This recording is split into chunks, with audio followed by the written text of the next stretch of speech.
Hello, everybody. It's Tim here again, and welcome to the final Friday the 13th commentary for the remake from 2009. I'm looking forward to watching this because it's been a little bit since I have seen this. I remember not liking this film, at least not that much, so I'm looking forward to giving it another shot. So, without further ado, if you want to link up, I got my timestamp set to 0, and let's count down from 3, 2, 1, pressing play now. Here comes the Paramount logo, all done up in red. It actually looks pretty cool here. This film has its fans, but normally it's divisive in terms of the Friday the 13th fan community. So I'm looking forward to seeing how I feel about it. Of course, here comes the New Line logo. It's cool that Paramount and New Line were able to work together on this. This film was a big hit, but it got like a mixed reception from the fan base and never led to a sequel for whatever reason. Here we have the dreaded Platinum Dunes logo, which is usually the death sign for any remake.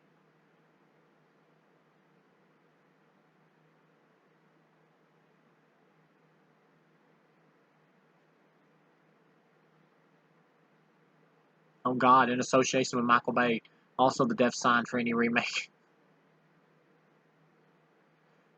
I'll go ahead and say it. No matter how I feel about this film, it's automatically better than the Nightmare on Elm Street remake. That was atrocious.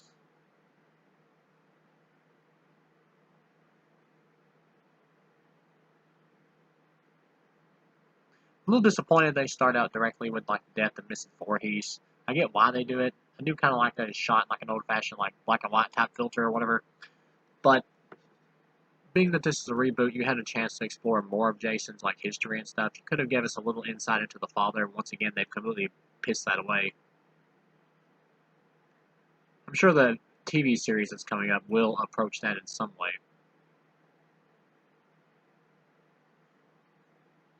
But yeah, they just completely like piss away the Mrs. Voorhees character here when they could have done more with her. Derek Mears as Jason, I remember doing a good job. This woman here who plays Pamela Voorhees, she's nowhere near on the same level as Betsy Palmer. I mean, she's trying, but she's not there.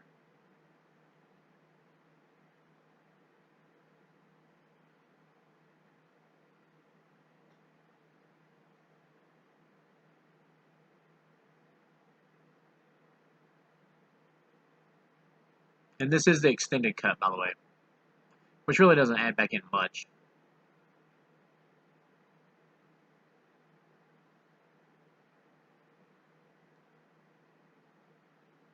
But I do like that we at least get to see the decap.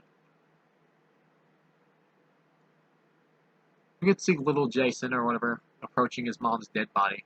That's one thing they do in this reboot. They have it play to where Jason is a child when his mom gets her head chopped off, but they don't explain like how he came back from a drowning or whatever. It's just it's not explained. I mean, you can allude to the fact that maybe he survived his drowning or whatever and came back that way, but I mean, kind of similar to the idea that they were hinting at in part two, but they never really throw any kind of hints out there to it that this is what they're doing. I mean, for all we know, Jason could just be supernatural. I mean, they don't explain it at all. So it's just left up in the air, and maybe that's for the best. I reckon they were hoping to explain this deeper in the sequels because they planned for this to be a trilogy, but it never happened. So this is what we're left with.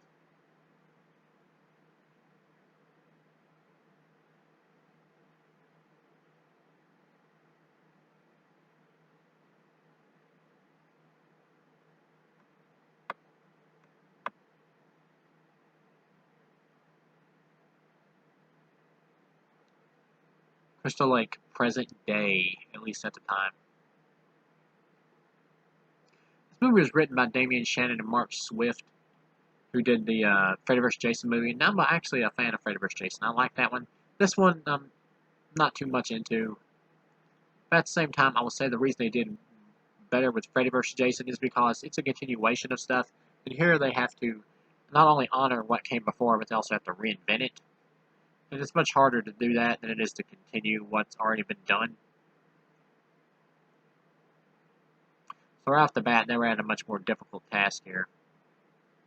I get the need to want to do a Friday the 13th reboot, but at the same time, they should have just done a sequel to Freddy vs. Jason. Freddy vs. Jason was hugely popular, did very well. There was no reason to like automatically go to remaking both franchises. You didn't need to do this.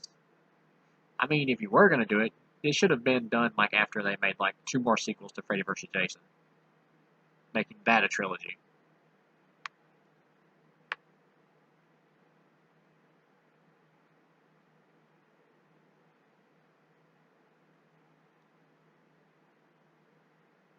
They should have just gave Sam Raimi the ability to do what he wanted and just let him do the Freddy vs. Jason vs. Ash movie.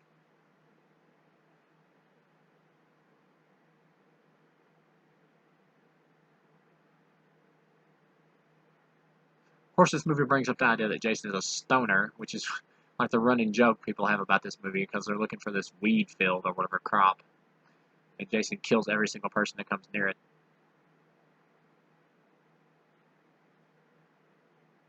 Now, Jason has always been pretty anti-drug, but you would think if he's so anti-drug, why doesn't he just go cut the shit down himself?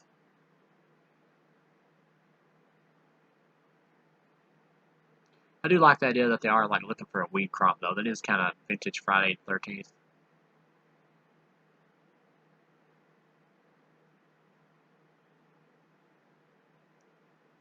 It is pretty coincidental that the character Wade here like knows the entire history of Jason and all that, like the legend of it. But at the same time, you need to like get it out of the way for the audience.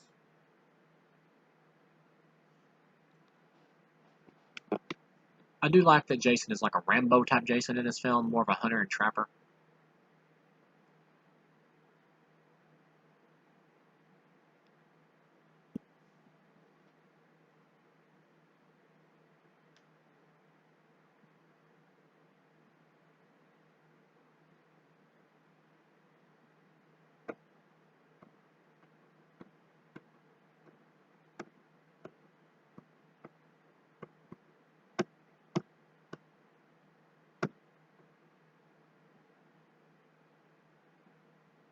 This film has some pretty good titty count going on.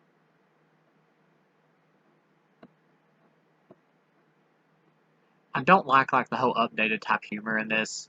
Some of the humor and like gags in this do not work at all.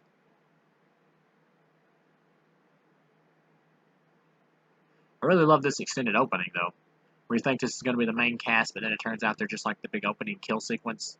That's pretty cool. That was a clever idea.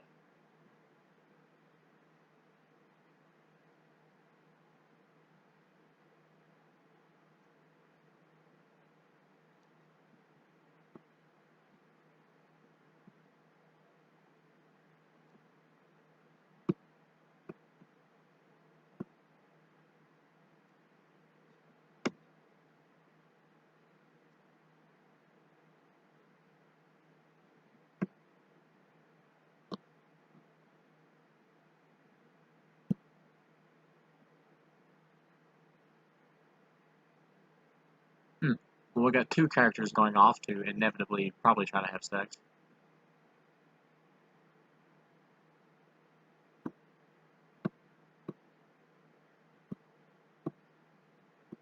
The actor who plays Wade here, he was also in that really shitty horror movie found footage flick called Chernobyl Diaries. That sucked. He was also in Live Free or Die Hard as a computer nerd. I don't think I've seen him in anything else since those 3 movies.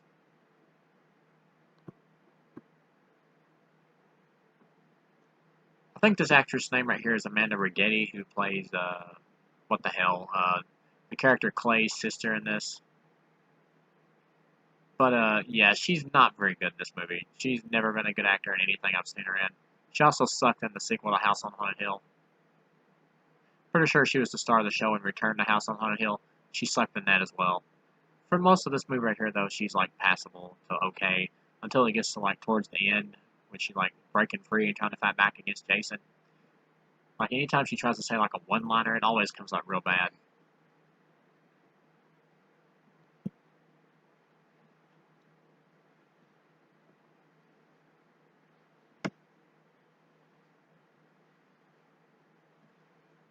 Maybe after this movie, I will go ahead and do, like, maybe I'll do the commentary for the fan films, or any commentary for the Jason fan films, Never Hike Alone and Never Hike in the Snow, since I am a fan of those. Maybe I'll throw those in just for shits and giggles.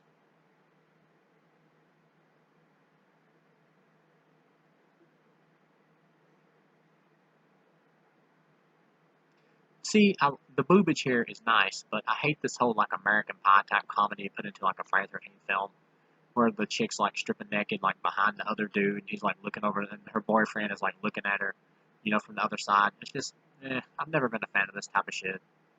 I get that you want to make it contemporary and all that, and try to reach the new audiences and everything, but at the same time, I wouldn't even like this joke in an American Pie movie.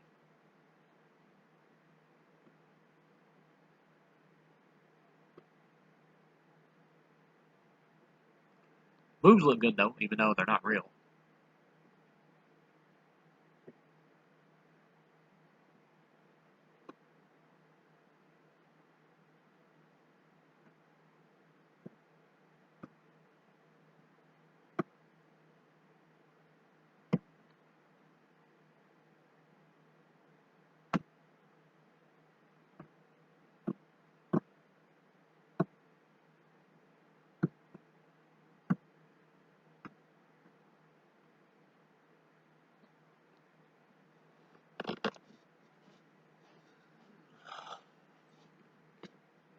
Pretty sure Wade is the first death here we get by Jason.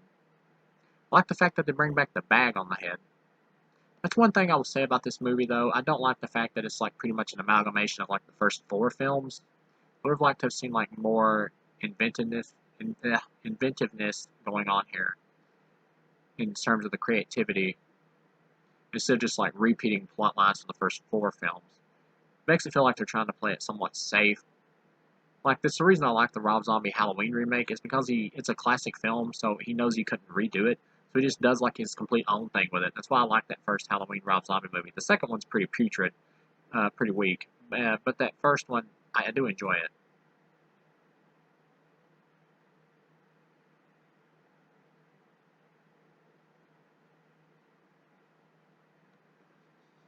He found the weed.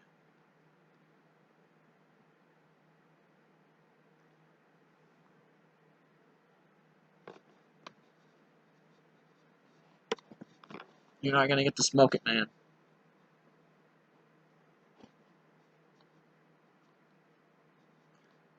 Oh, there's Jason. He said, "Just say no."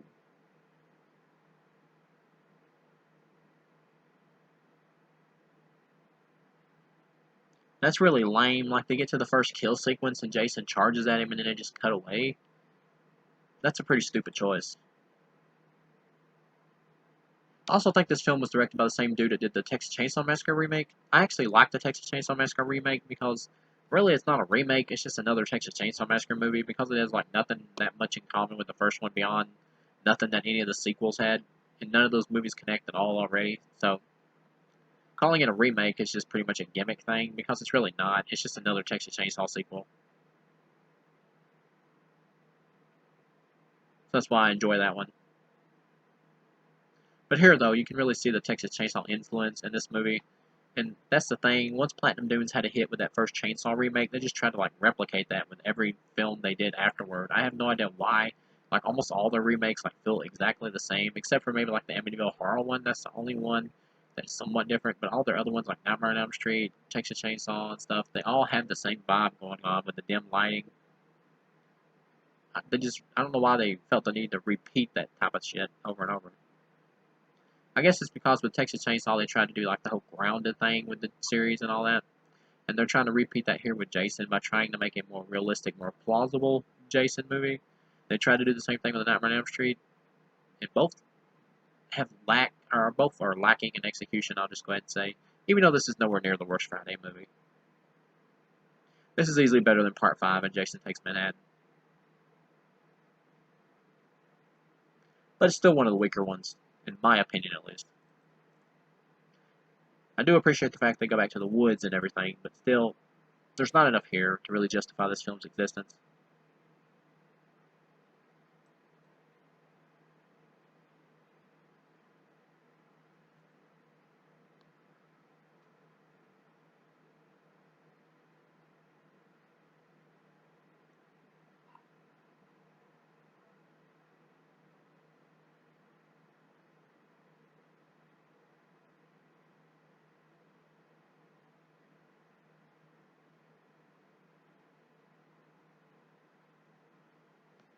I do like the fact that she looks like Jason's mother.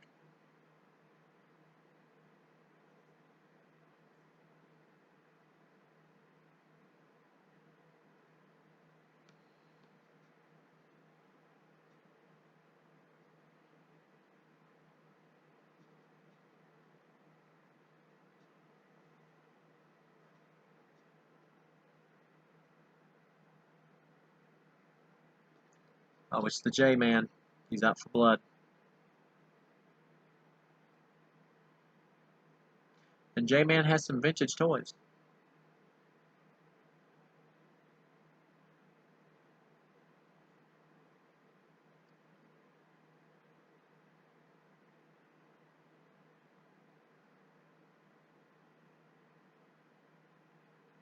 Back to somebody doing it here.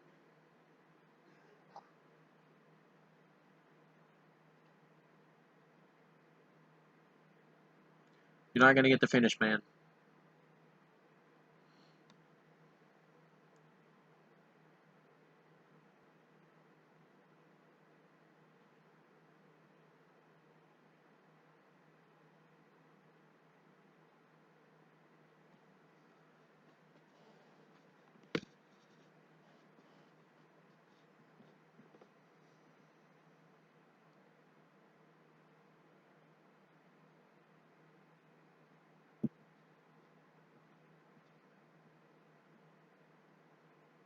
He's trying to finish.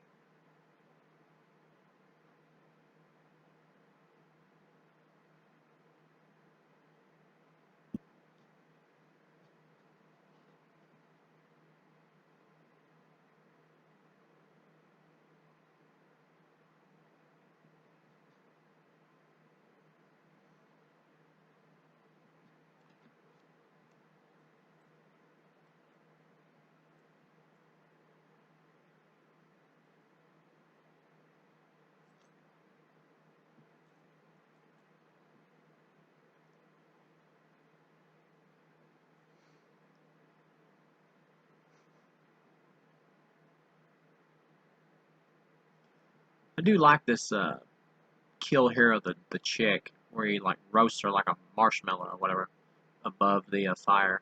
That's kind of cool. He hangs her in her sleeping bag. Uses her as bait.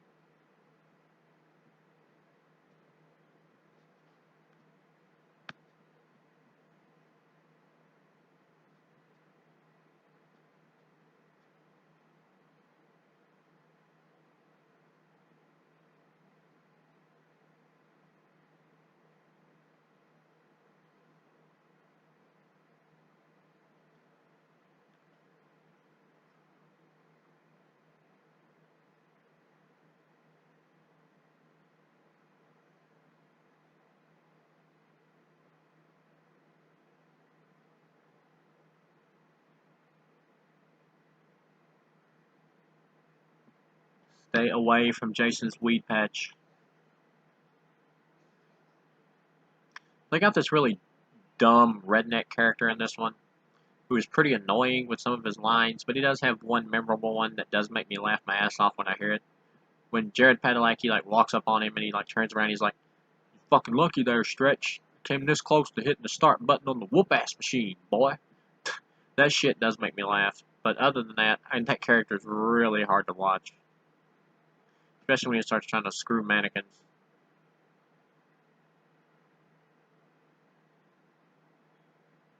Well, they found Wade. Wade is missing an ear.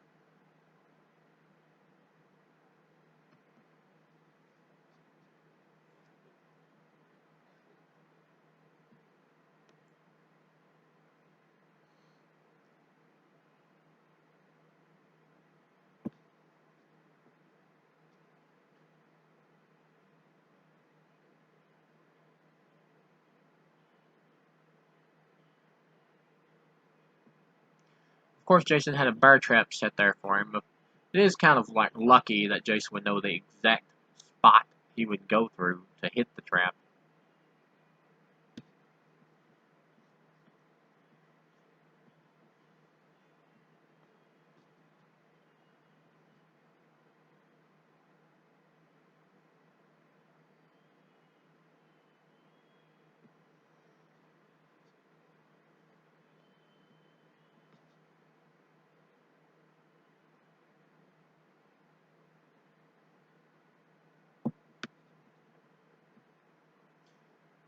Yeah, I like that she croaks.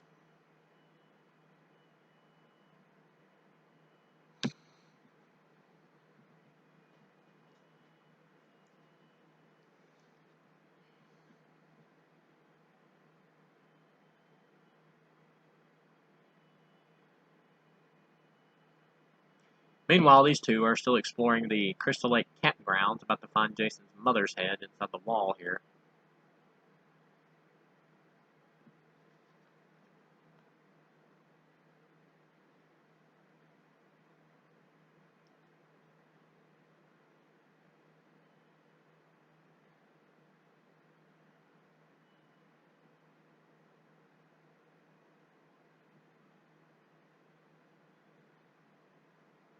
I do like Jason coming out of the floor here.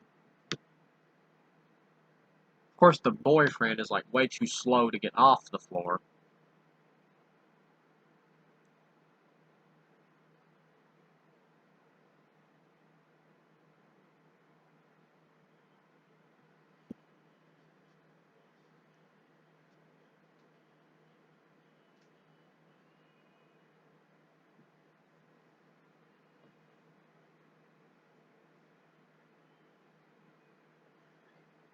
Get off the floor, kids. Not too late.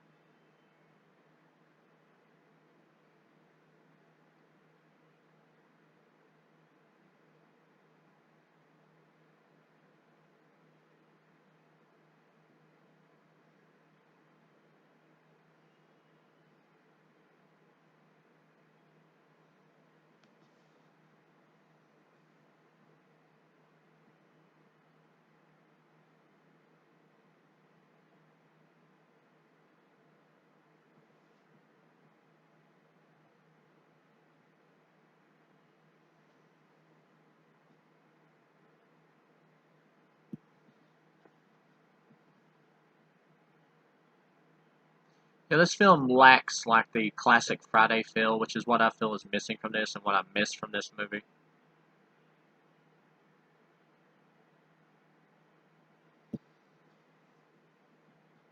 It's almost too Platinum Dunes-ish.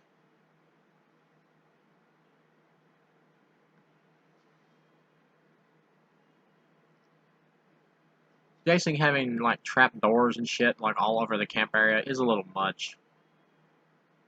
I like the fact that this Jason's more of a survivalist and more of a Rambo type, but he's almost too calculating and too much of a survivalist.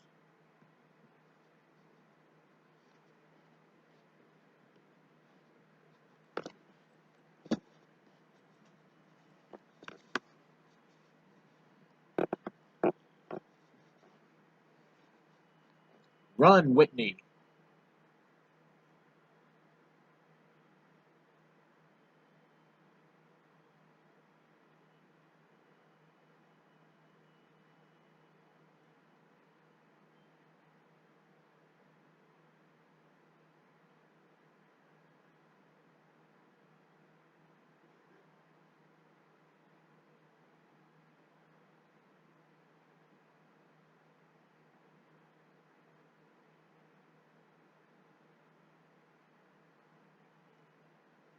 Don't worry, buddy. The J-Man won't let you suffer in that trap no more. You don't have to worry about the bear trap now, buddy. He's got macheted in the head with some weak CGI, though.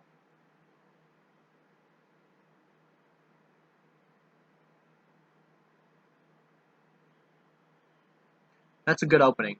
Good, fun opening. I love that that was the opening of the movie. Now on to the second batch of children. Or teens, I should say. 6 weeks later,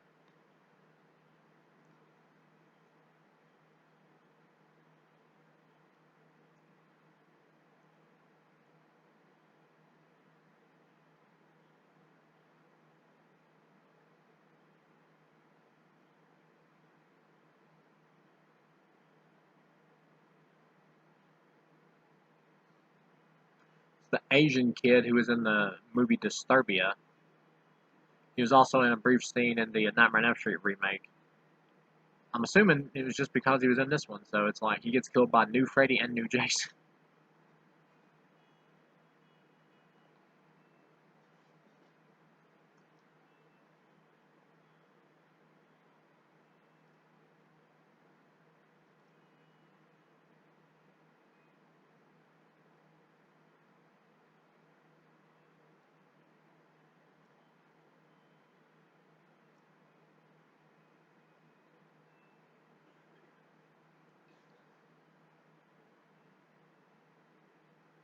This Asian dude or whatever in here is actually kind of funny.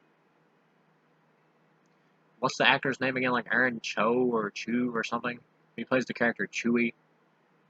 Of course, the Star Wars reference, but yeah, he does a good job here. Then we got the resident asshole character here, Trent. You get some more dumb redneck humor here, or like dumb hillbilly humor here, like hick humor, where the dude here working at the register is like, the owner's a real whatever the frig that means. Like this, there's a lot of stupid like humor in here for some reason. I don't really know why.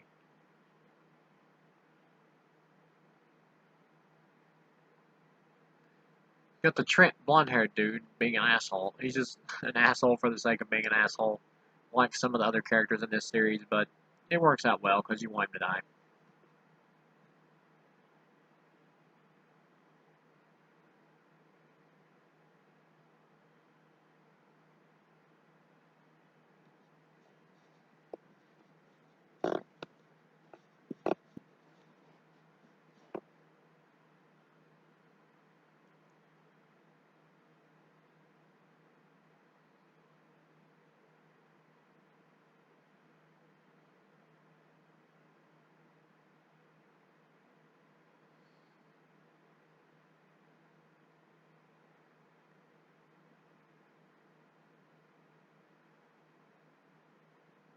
It is weird that the Trent like character here invites all these other people up here when clearly he only wants the one girl up here that he has a crush on.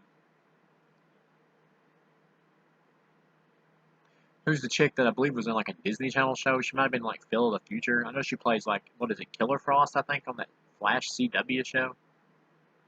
I know the actress's name. I'm just blanking out on it.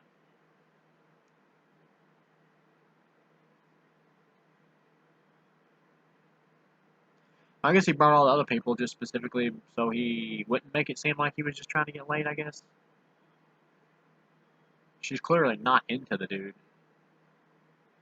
but he's really into her. Even though the blonde that's with him with the huge rack is like way hotter. I mean, if all he cares about is getting laid, wouldn't you go for her? The Bree character?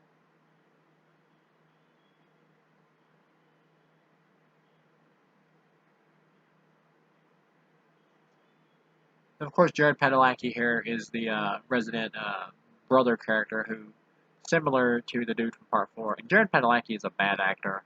I know he has a fan base because of Supernatural, and I'm a fan of Supernatural, and he works good in that show because he has Jensen Ackles to play off of and because it's for TV. But when he's in a movie, though, he is bad.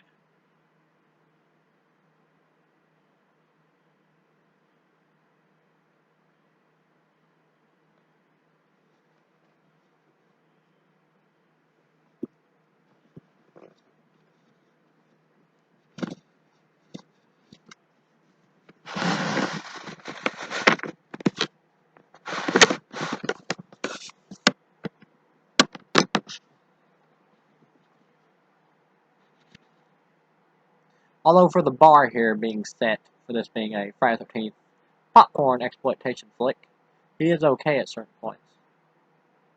But for the most part, he's pretty weak.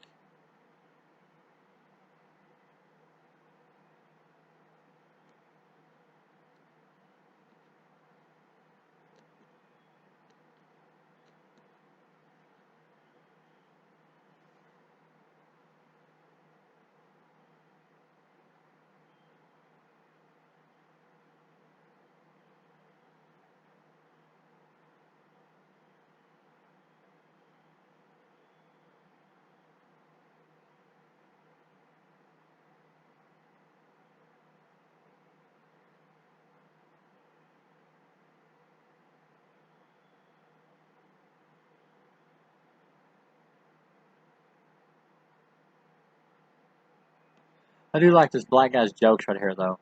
He's always like, "Why are you stereotyping me?" And he's like, "Oh, I do like rap music." That is pretty damn funny.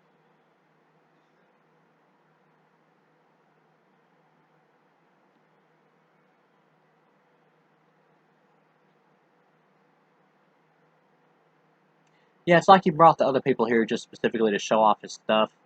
I'm guessing they're probably not actually friends of his, but they're more like friends of, I guess the character's name is Jenna.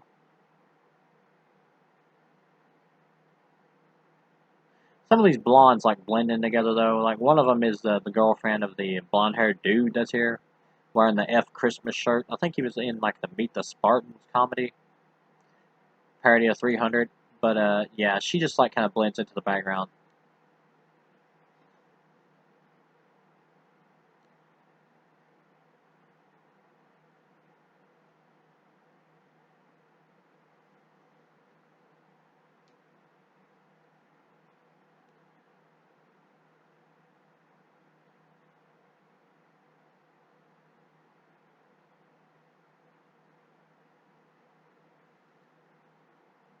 At this point, the film is decent. We get introduced here to like a Texas Chainsaw ripoff character that reminds me of the old lady from the remake. She's supposed to be like the substitute of the Crazy Ralph character here, but for some reason, the Marcus Nispel just like totally tried to recreate the old lady vibe he had in the remake of Chainsaw with the Leatherface's mom and that.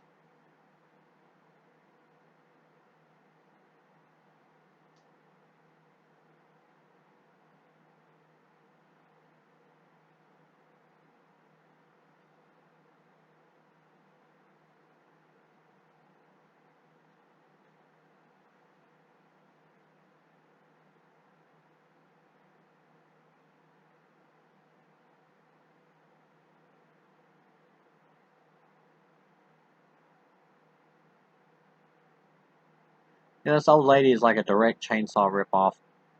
I don't know why he felt the need to copy himself so bad.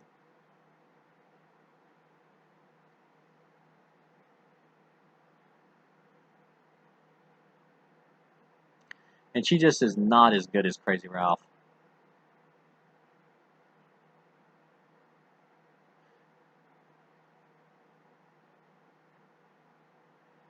Like, I do think part of the thing here is they're trying really hard to make this like a scary Friday the 13th.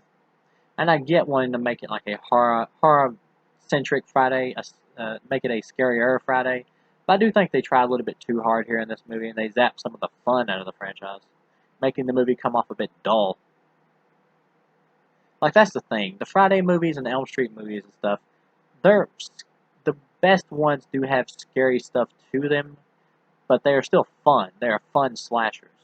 A lot of these Platinum Dunes, like reboots and remakes, just at a lot of points they just try to overly hard to update themselves to the new age and try to compete with like torture porn and shit to try to make people take them like super seriously. They just go too far with it, and they zap a lot of the fun out of these properties by doing so. It worked for Texas Chainsaw because Texas Chainsaw was already something that was supposed to be like relentlessly grueling and bleak. So it makes sense for that, but they're trying to like apply this similar type of logic to every horror property that they remade, and that's the reason that a lot of these they just failed.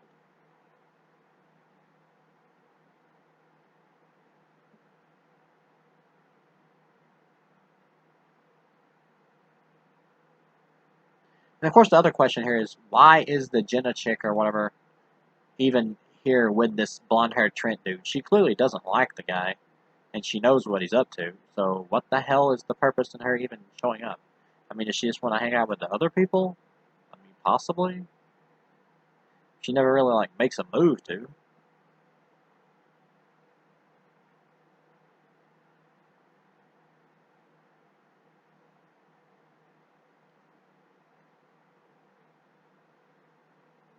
He's working hard to try to get it though.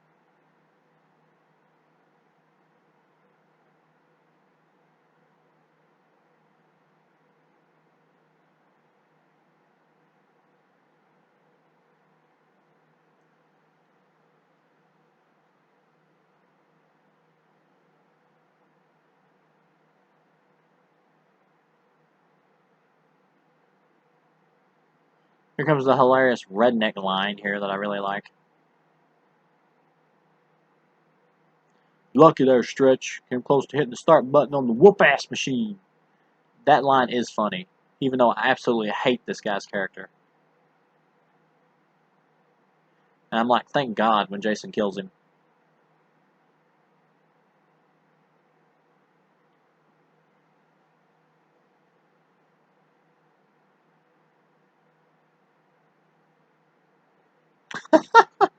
That line always cracks me up though.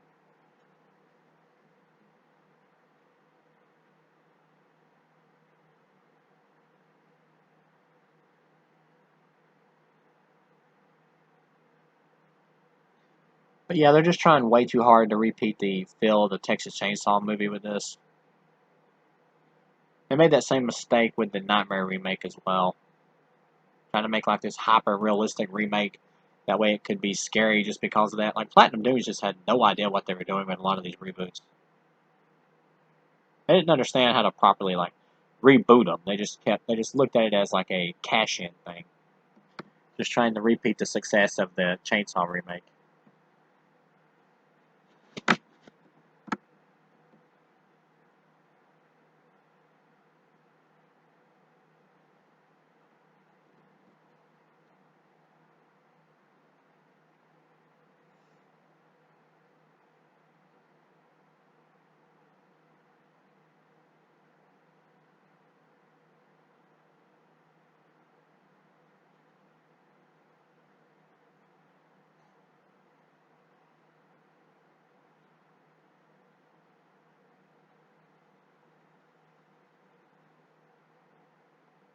That's another thing about this movie is it really doesn't feel like a remake. It feels like just another Friday the 13th movie that's just like cherry picking elements from some of the other ones. There's not enough like originality here to set this film apart from the rest to make it stand on its own. It feels just like a basic Friday the 13th movie. It just happens to be one of the lesser ones.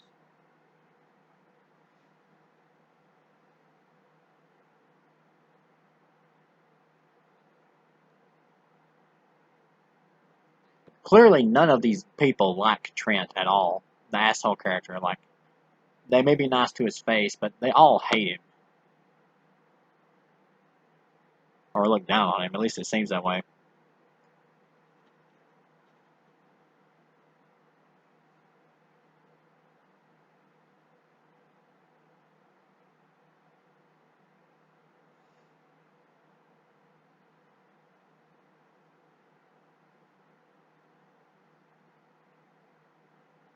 Well, she's about to invite Clay, the character Clay, played by Jared Padalecki, into the house. Even though she knows it's the blonde dude's place, and that he's going to be pissed because he's just a natural asshole, so. Not sure what her logic was in inviting him in there.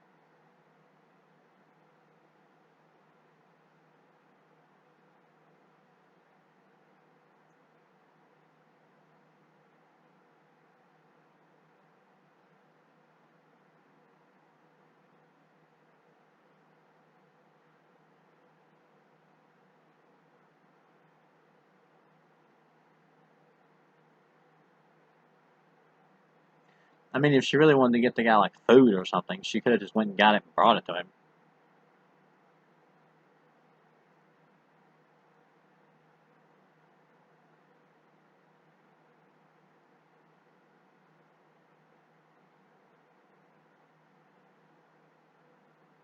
I suppose this sequence is just deliberately put in here just to make Trent look even more like an asshole. And for that purpose, it succeeds.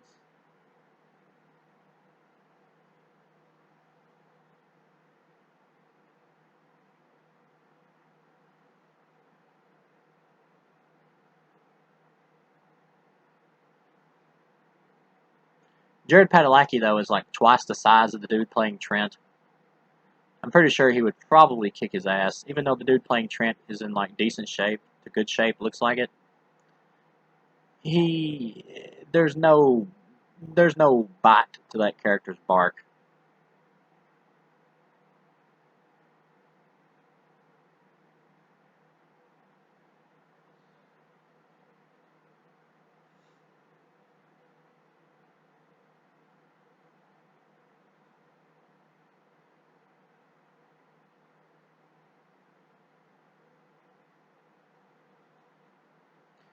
Oh lord, here's the redneck character about to try to have sex with mannequins. This is painful.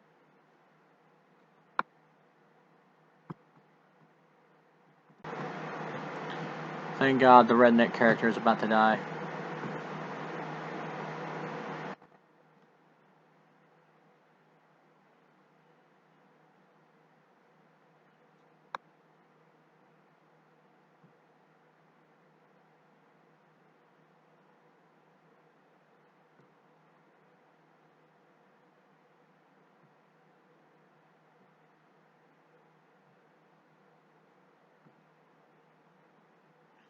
Smoking weed with a stuffed beaver.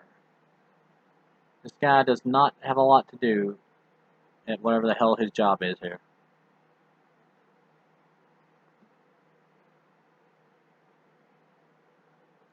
Not only that, but he sniffs and licks porn magazines. Very classy individual.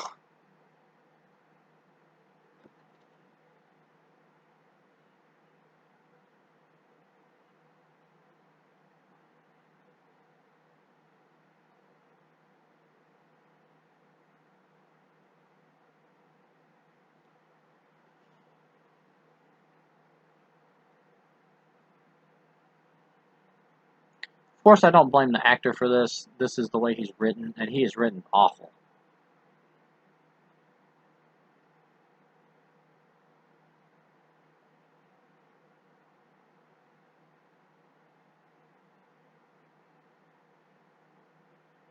Why they thought it would be a good idea to write a redneck stereotype character who likes to have sex with mannequins into a Friday the 13th movie, I have no idea.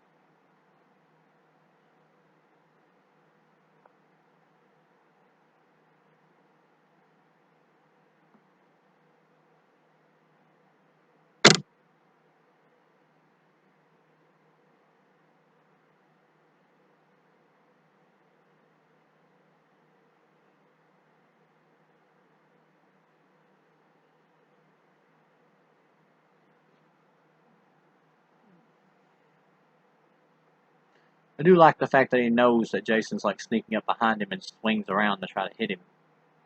But this whole mannequin scene is awful. And the way Jason like just casually finds his mask in this movie is just like really lazy. It would have been cool if they would have had like a tribute to Shelley or something in this film. And since they're taken from the first 4 movies, they should have just had a Shelley tribute character in here.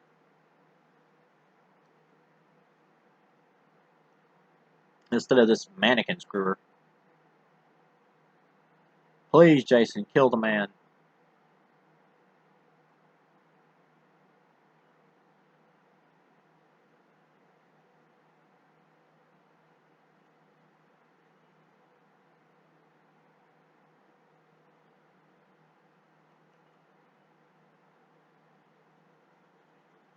Thank God he's dead.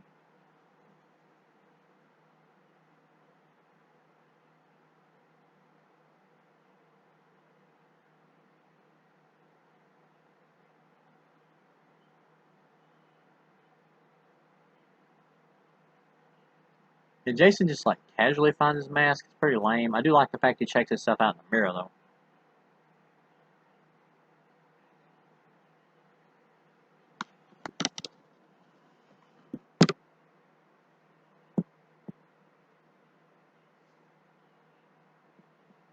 And Derek Mears looks good here in the get-up as Jason as well. Continuing the jacket-wearing trend from Freddy vs. Jason, of course.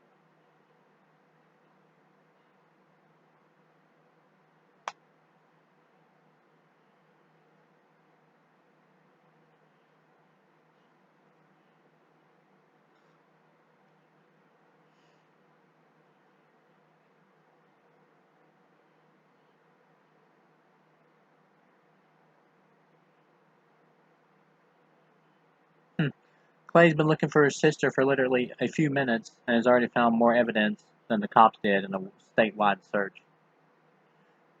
Amazing police force you have there, Crystal Lake.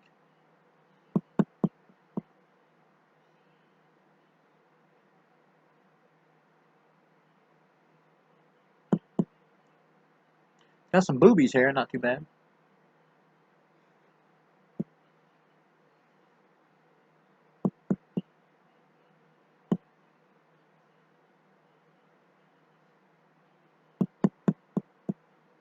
Yeah, this movie plays out less like a reboot or a remake because it doesn't really bring anything new to the franchise. And more just like a lost Friday the 13th sequel. Honestly, if you cut out like one or two references and like one or two scenes, this could just be a sequel to Freddy vs. Jason, just with Jason back at the camp. Or back at the woods area.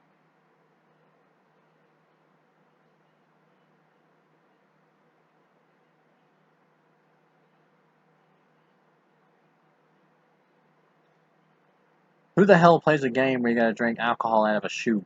Is this like an actual thing teens do nowadays? I really don't know.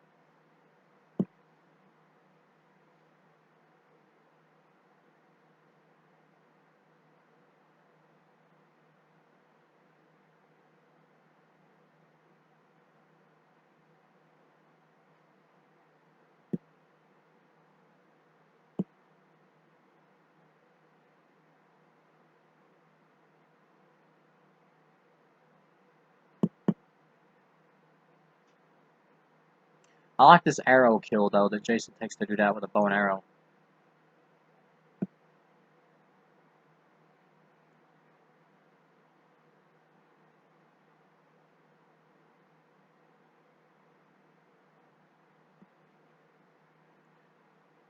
Because they establish in like Jason's room here that he has like a bunch of trophies for archery and other stuff, so apparently he was pretty good at this kind of shit.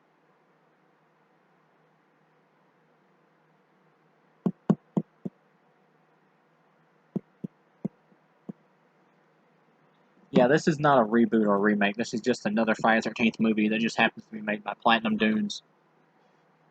That's really the only difference here. That and it's ripping off the Texas Chainsaw remake a lot. I guess you can't rip off yourself.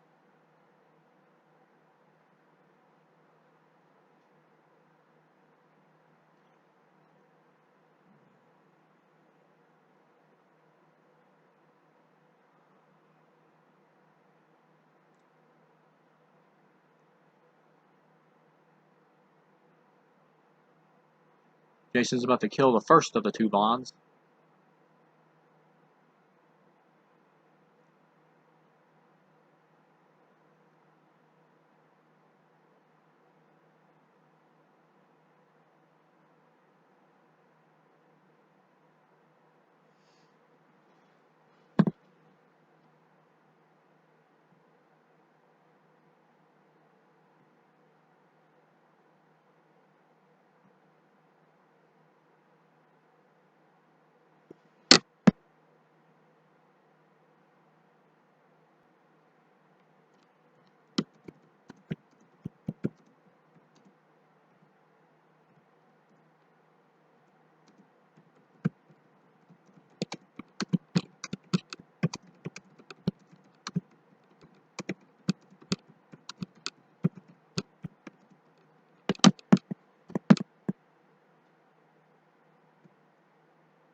Yeah.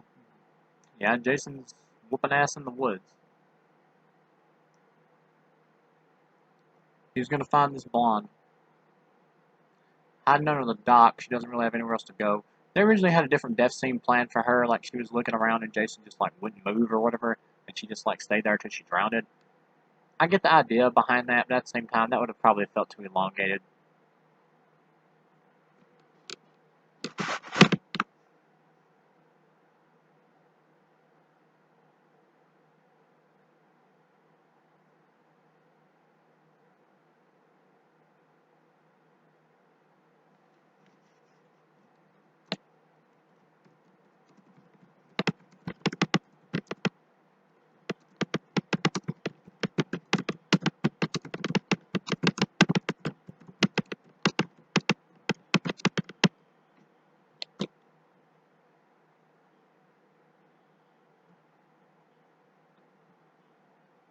Well, she's done for.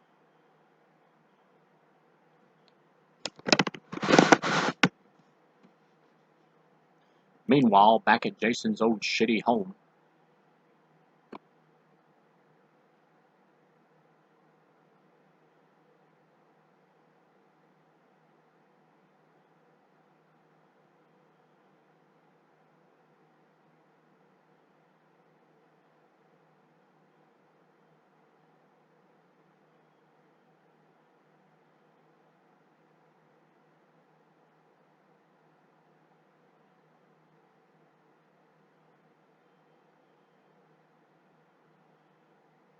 Makes you wonder where the hell did like this whole mine shaft thing and all that with the underground tunnels and everything that linked to every spot at the Crystal Lake site or the camp and all that. Where did that all come from? Like, was there like some kind of mining facility or something here before back in the day?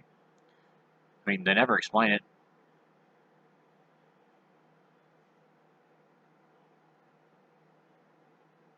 It's like they felt the need to try to explain why Jason was able to pop up at random places or whatever in the woods and all that.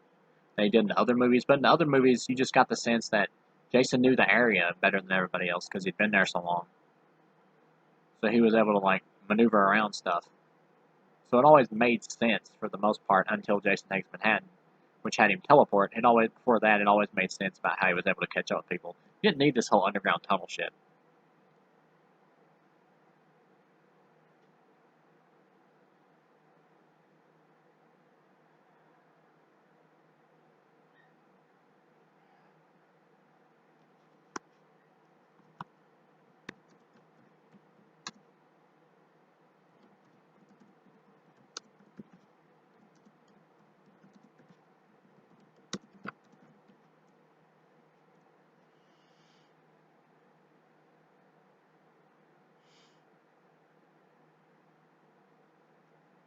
Oh, Jason's coming and he's dropping bodies.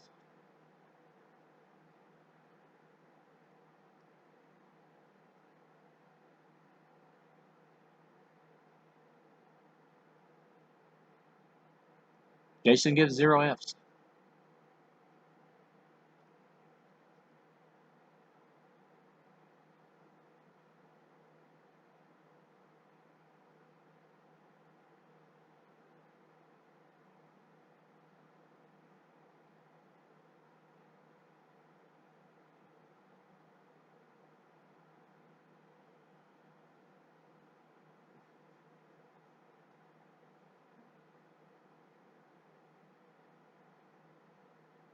I like that Jason is pissed and is like actively looking for the intruders on his territory.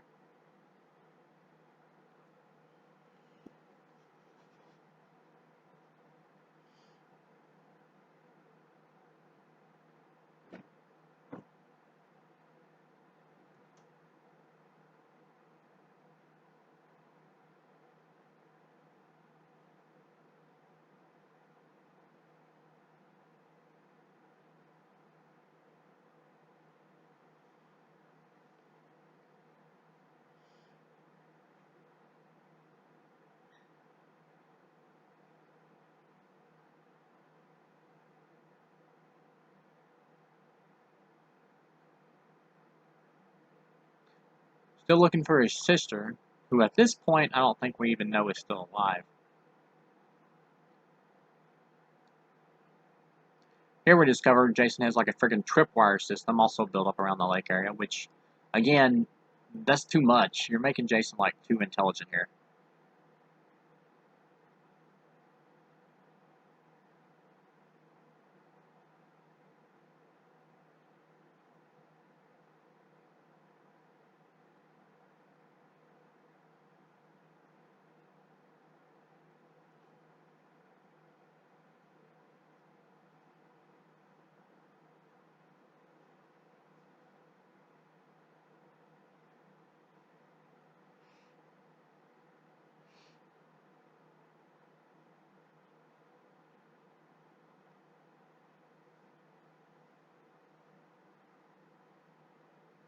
And of course, Jason like keeping somebody who reminds him of his mother.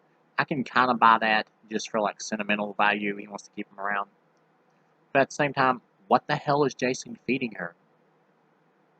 What is he giving her to eat? They never explain it. That's what I don't like. That's why it makes no sense.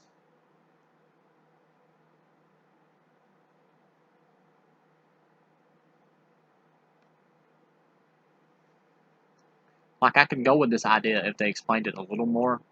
Like just show Jason bring her a bowl of berries or some shit.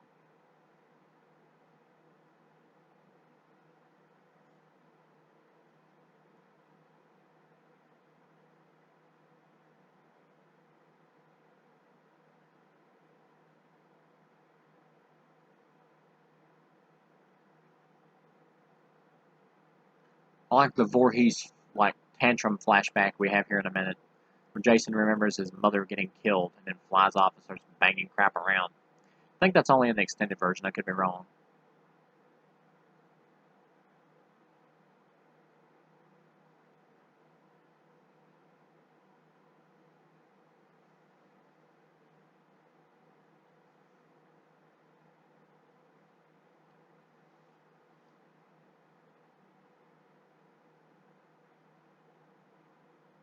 Here it goes. He's sharpening that machete.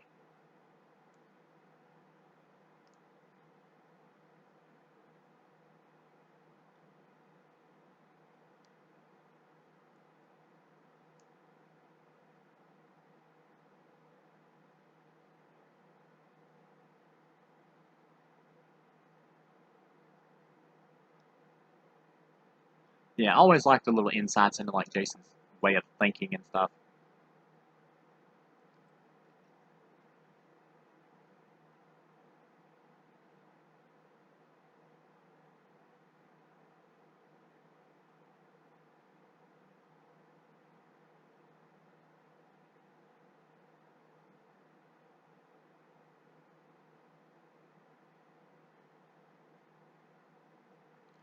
It's a J-Man tantrum.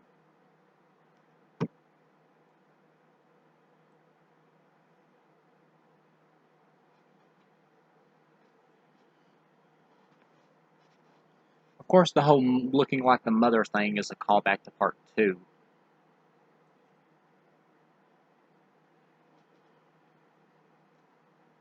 Just done in a somewhat different way.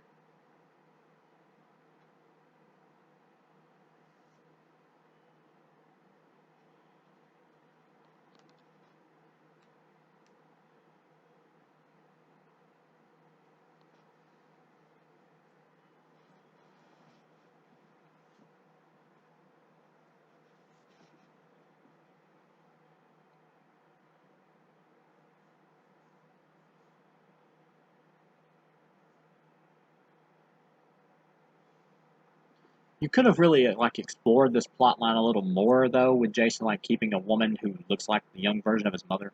You could have explored that more and delved deeper into that more, and it would have shown a little bit more of Jason's character.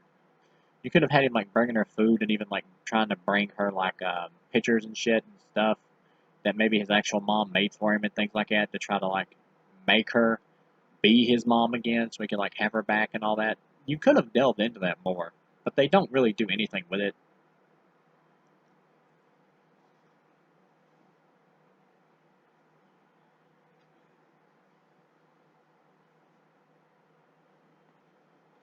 And that's what I'm saying. This movie had more potential with some of the ideas here than what they actually do with the execution. Instead of like rebooting the property and doing something different, they pretty much, like I've said already, just make another Friday the 13th movie. It just happens to be a weaker one. That's really all this is.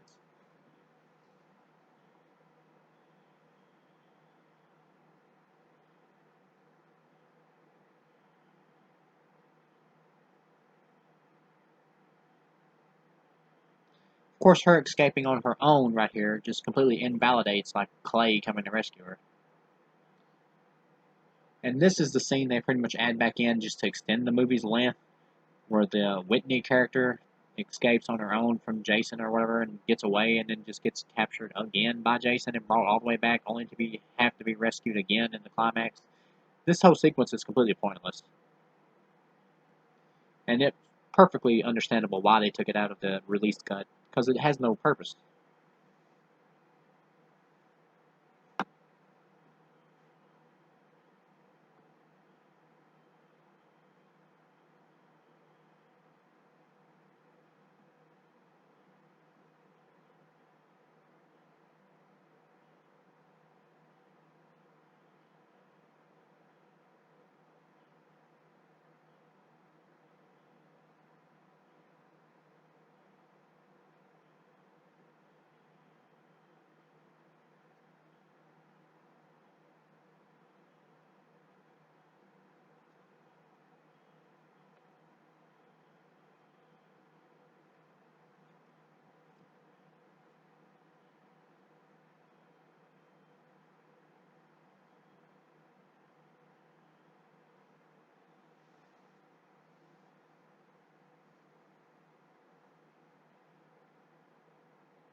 Yeah, Amanda Righetti's acting is still kind of passable in this movie, but overall, I've never really liked this actor. I've really only seen her in two flicks, but I don't like her in either one. This one or friggin' Return to House on Haunted Hill. Even though she's not a bad looking woman or anything, she may be nice in real life, but in terms of performance, not a fan. Here we got the Brie chick with the stupendous boobs.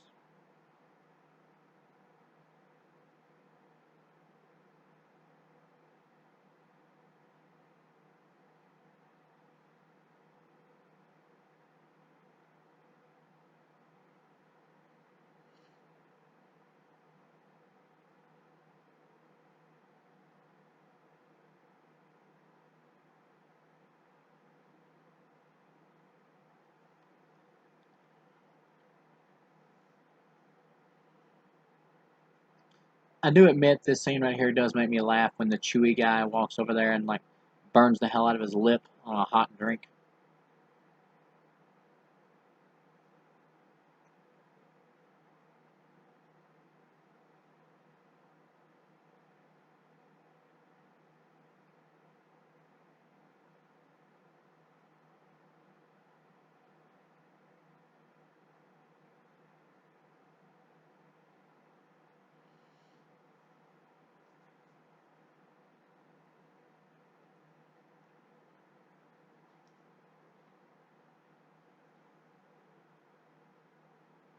Oh, here it comes.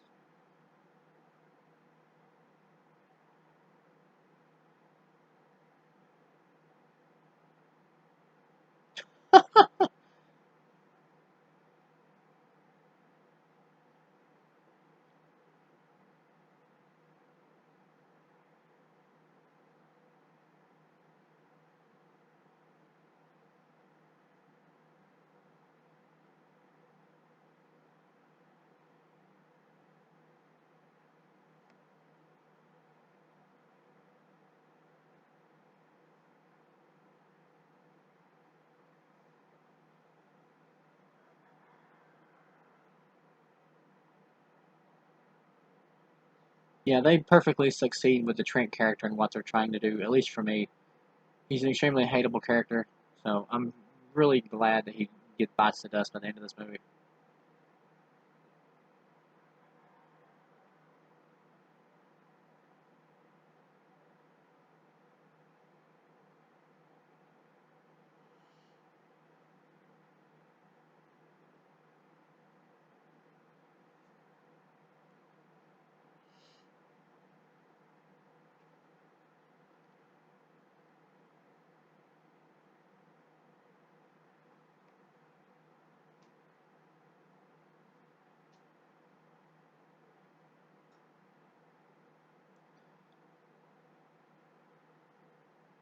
I also like this joke right here where he picks up the hockey stick and he's like, "Dude, are you looking for this? It completes your outfit." Like his delivery with some of the humor here is pretty funny. Like this Chewie character is definitely my favorite character of this movie. I think he's the one that works. This character could have worked in another Friday movie.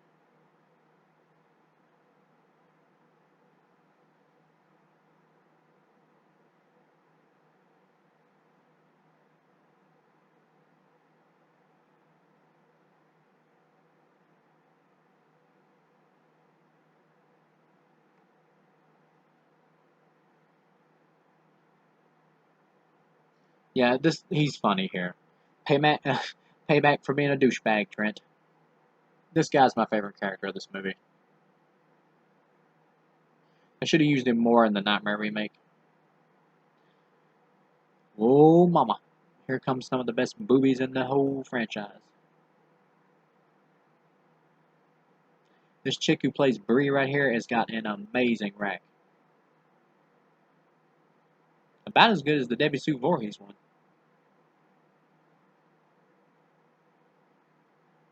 Or at least close.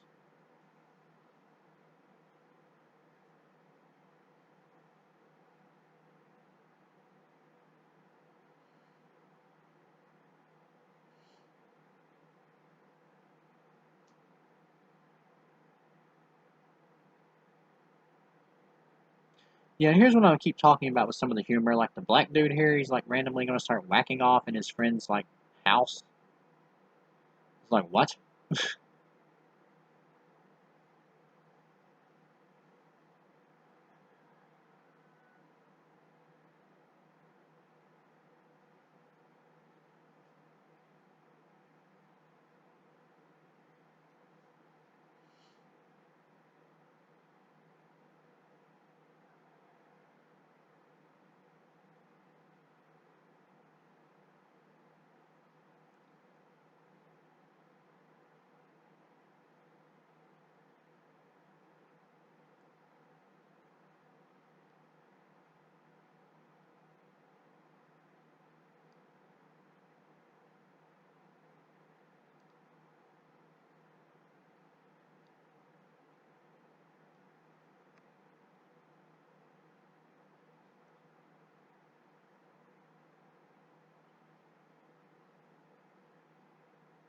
Almost time for the Chewie death.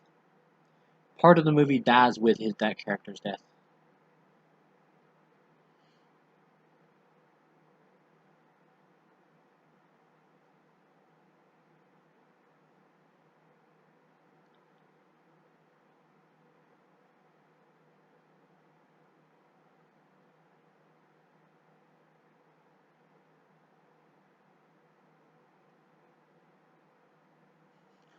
Of course, we get the classic Trent lines. You got perfect nipple placement.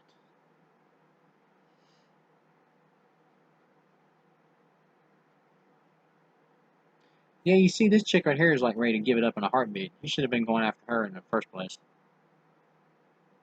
I mean, not only is she hotter, but she clearly wants it, so.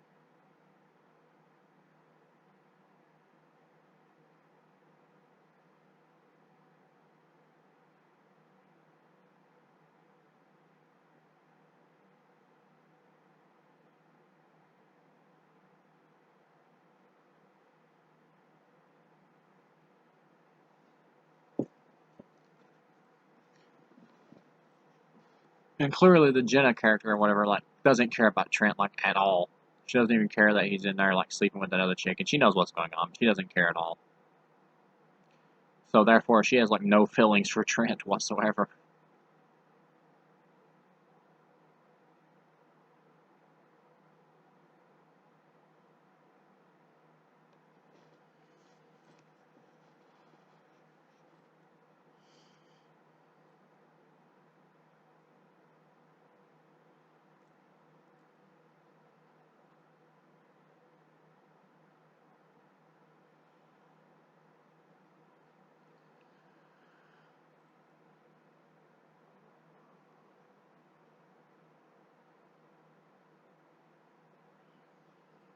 Almost time for you to go, Chewie.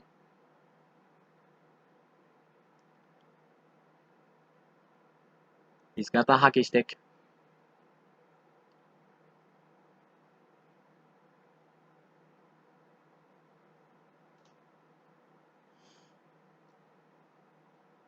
And he just took out the light.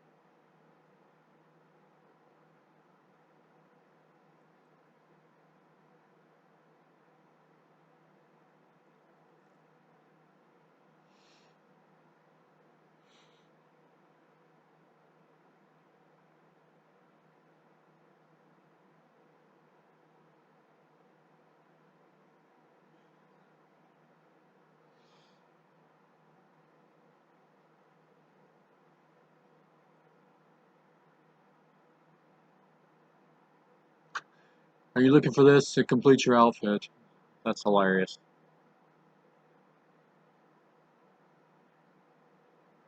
Yeah, this is the one character I feel sorry for in the movie to see him go.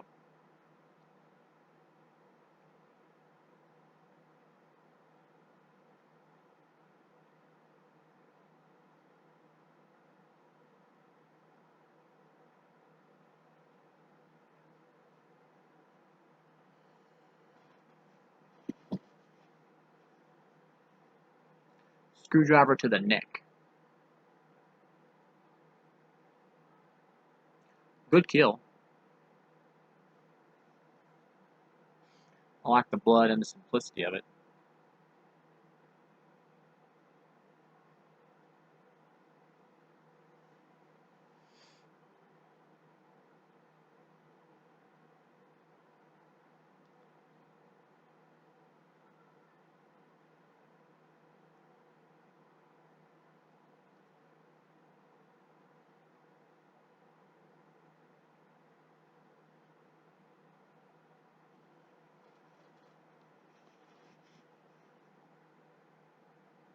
Yeah, that's sad. Chewie dying is sad.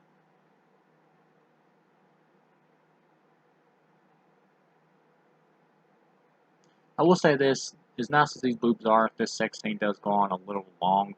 But I think that's partially because this is the extended cut. It just feels like elongated for the sake of time.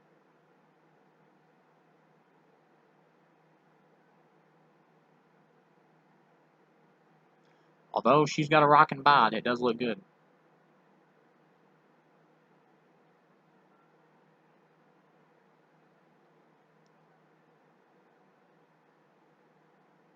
Yeah, Jason capturing her again after all this effort of her to like get away makes this entire sequence completely pointless.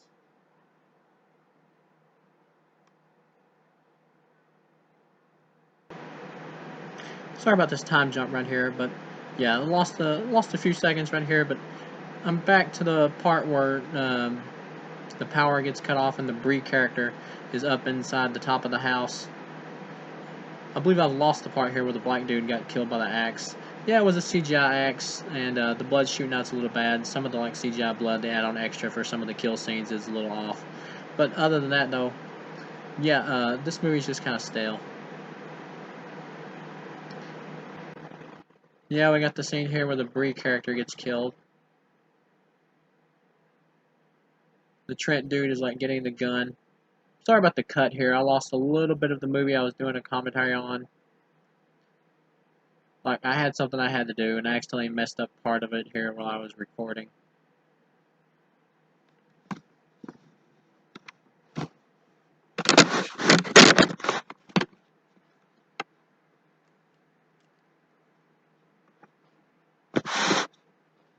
But yeah, Bree's not going to make it through this one.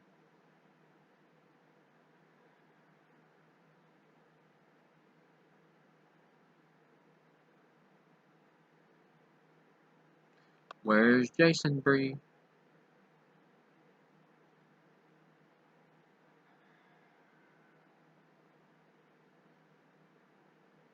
Oh shit, he's behind the curtain, Bree. Goodbye, Bree. I will cry for those boobies.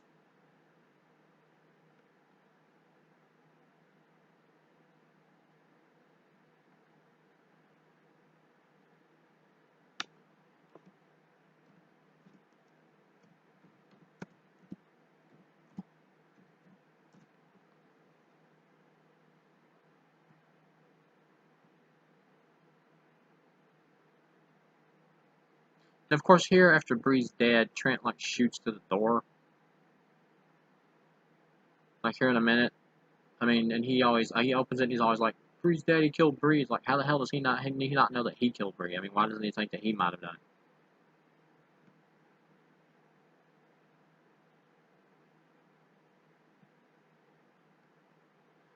With a cop showing up here, Jason has no respect for authority.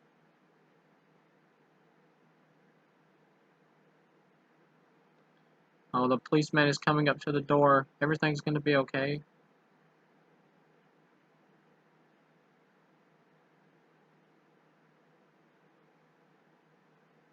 Ah, Jason said fuck the police. The poker through the eye gag.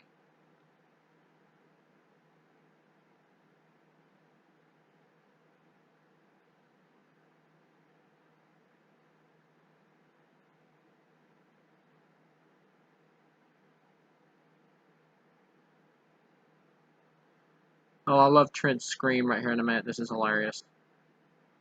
Thank goodness he's still alive.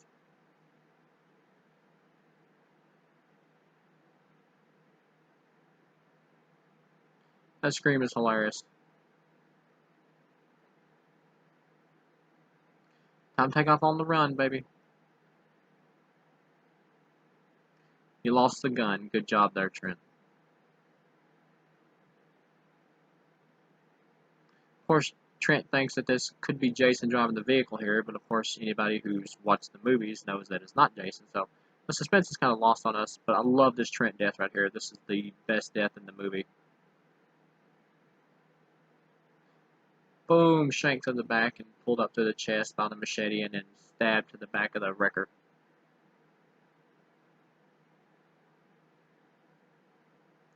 That's cool.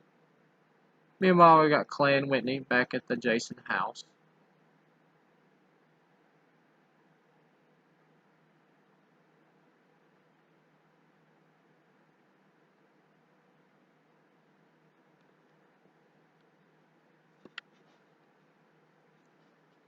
About time for them to find the sister. I will say, I mean, not, yeah, not, I forgot about Bree, of course. I mean, not Bree, but Jenna, the token like virginal girl who would have been the star of one of these movies, like standardly. Her character, of course, still being alive here, always being completely set up to be the token surprise kill of the movie.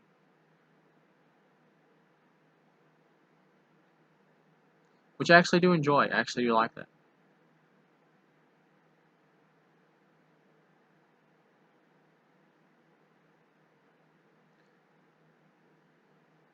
But yeah, of course, them rescuing her right here, right now, makes her getting captured earlier like completely pointless.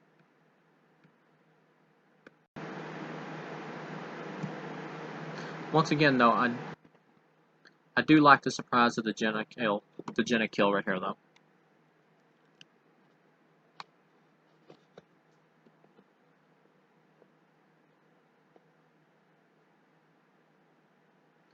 Bam! Right through the body. Sorry, Jenna. That's a good kill. They're coming up through the bus and everything, and like I've said before, Amanda Rigetti's acting or whatever when she says "F you" and like kicks Jason, it's just a little much.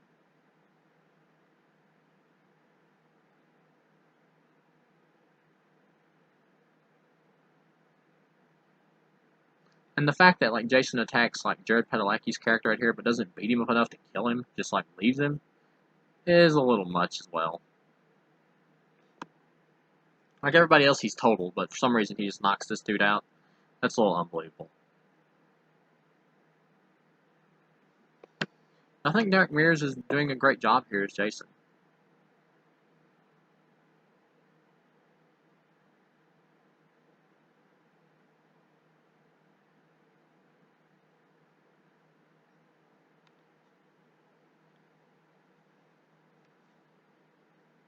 Almost time for the climax of the movie.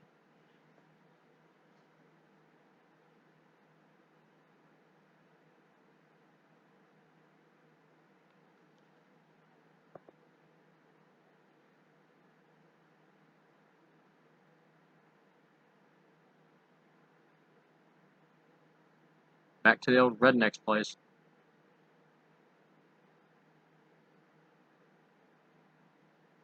Where is Jason?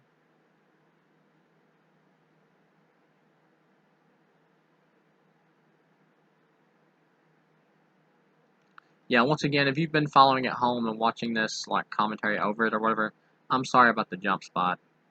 I mean, sometimes these accidents just happen though.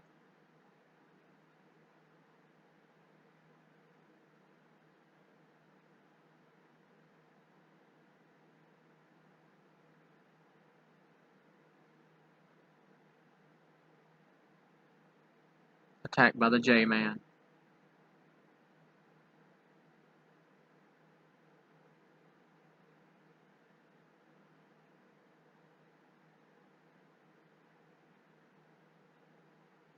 Yeah, it's kind of lazy how she distracts Jason or whatever by using like the standard "I'm your mom" trick. Because once again, the movie just doesn't have enough inventiveness or originality to it.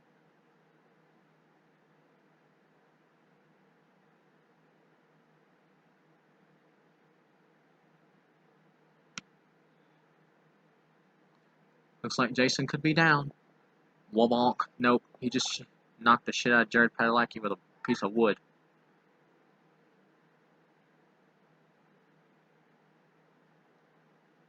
And by George, here comes one of the worst lines in Friday 13th history, if not the worst.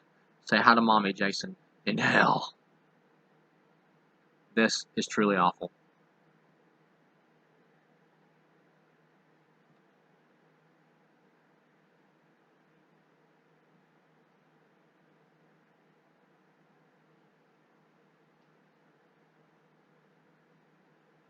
That is a lame ass line. I like this little tidbit though, we see all the places where the bloodbath has happened around the area and stuff, and it's like real quiet. It's pretty cool.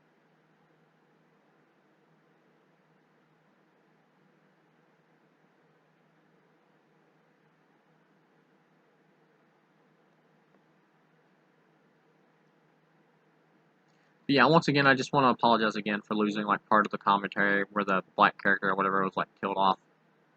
It's just I just had a glitch. It happens. And also again, sorry if you're following like from home or whatever. Hopefully, I've still entertained you though. She drops the locket in the water. Why they take Jason's body all the way to Crystal Lake to dump him in there, I have no freaking idea.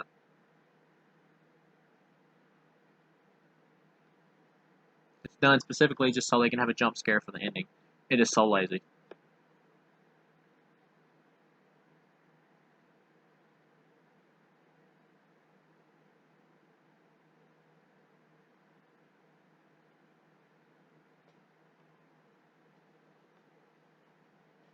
That final scare at the end, though, when Jason jumps up out of the boards attacking him and it just like cuts the black, it does have a nice little like edge to it. It almost seems like the ending is also a dream, but it does have kind of a nice edge to it. Making this a 2 out of 4 movie. This is an okay time waster movie. It's better than Part 5. It's better than Part 8. But that's about it. I still don't like this movie. It's got so many holes and just doesn't take advantage enough of being original enough with some of its ideas and doing something different. But as it is, I'm sorry about the technical glitch I had while doing the commentary for this. But thank you guys for watching, and I will see you again.